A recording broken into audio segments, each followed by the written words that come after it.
Daniel Falcão dos Santos, better known as Gotinha da Mare, entered crime under the influence of one of the most feared figures in Rio's drug trafficking.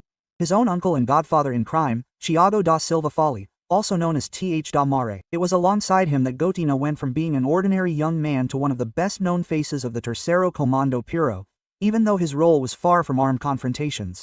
Unlike what is expected of someone on the front lines, Gotinha rarely participated in violent actions. His role was more administrative. He collected money from drug trafficking, organized internal movements within the faction and, in his spare time, maintained a public life as a digital influencer.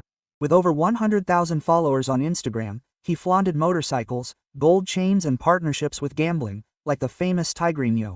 A mix of crime and ostentation that fooled many, making it seem like he was living a successful life, when in fact he was increasingly sinking into a path of no return. But this journey came to an end in the most brutal way possible. In a BOP operation, in the early hours of May 13, 2025, Gotinha was found hiding next to his uncle in a bunker on the Timbau Hill, in the Mare complex. During the exchange of gunfire, he was hit in the head by a .762 caliber rifle shot, a shot so devastating that it left his face unrecognizable. The young man, who many believed was just playing at being a criminal on social media, paid the highest price. And now the Mare complex, which once applauded his rise alongside his uncle, is faced with the harsh reality. There is no happy ending for those who choose to make a living from crime.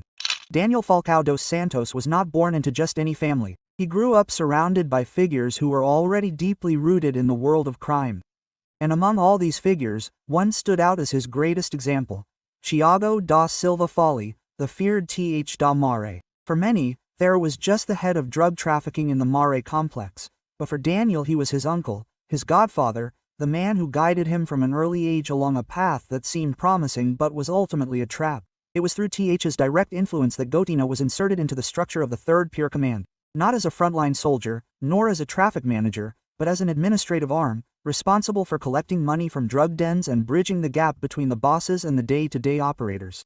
Daniel never had the profile of someone who would pick up a rifle and go into confrontation. On the contrary, he seemed to stay away from wars and operations that put lives at risk. While his uncle consolidated his power based on blood, violence and fear, Gotinha bet on another strategy, that of public image. With a busy profile on Instagram, he accumulated more than 100,000 followers, standing out not for the crime itself, but for his ostentation. It was common to see him posing with thick gold chains, showing off expensive motorcycles and promoting gambling, such as the Tiger, which he promoted as an easy way to make money. Behind this influencer image, however, was the same young man who carried a criminal record on his back. Although he avoided the front lines, Gotinha had an outstanding arrest warrant for drug trafficking, association with drug trafficking and illegal possession of a firearm. Even so, his public image as a pure young man deceived many who saw him as just a boy who entered the world of crime as a stowaway because he was the nephew of the boss. The truth is that, even without pulling the trigger in the Tide Wars,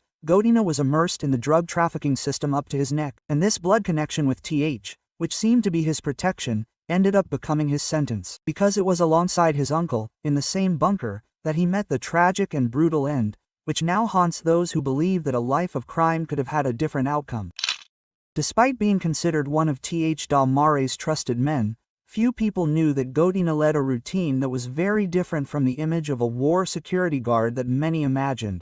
While Th was seen with a rifle in his hands and leading the command of the 3rd Pure Command, Daniel Falcão dos Santos, as he was officially registered, presented himself on social media as an ordinary, charismatic and smiling young man, with more than 100,000 followers on Instagram. On his profile, Gotinha do Mario Oficial, he sold himself as the influencer of the moment, posing with motorcycles and gold chains, making review videos with friends and, mainly, promoting online gambling games, such as the controversial Tigrinho, which became a craze among young people in Rio de Janeiro's communities. With this, Gotinha even closed paid partnerships and profited from his visibility in the virtual world.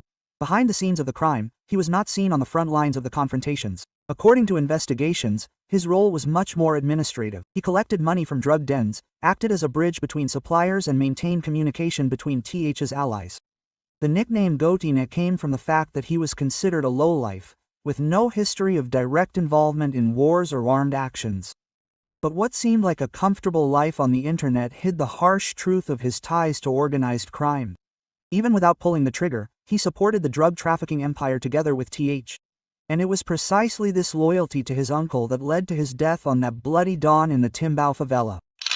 After months of monitoring, the Rio de Janeiro police intelligence identified that TH and Gotinha were hiding in one of the bunkers in the Timbao favela, a strategic area within the mayor.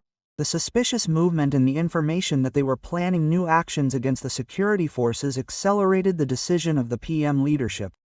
The BOP was called in for a surgical operation. In the early hours of Tuesday, May 13th, the teams infiltrated the Timbao favela and surrounded the hideout. What followed was described as one of the largest operations ever carried out in the region in recent months.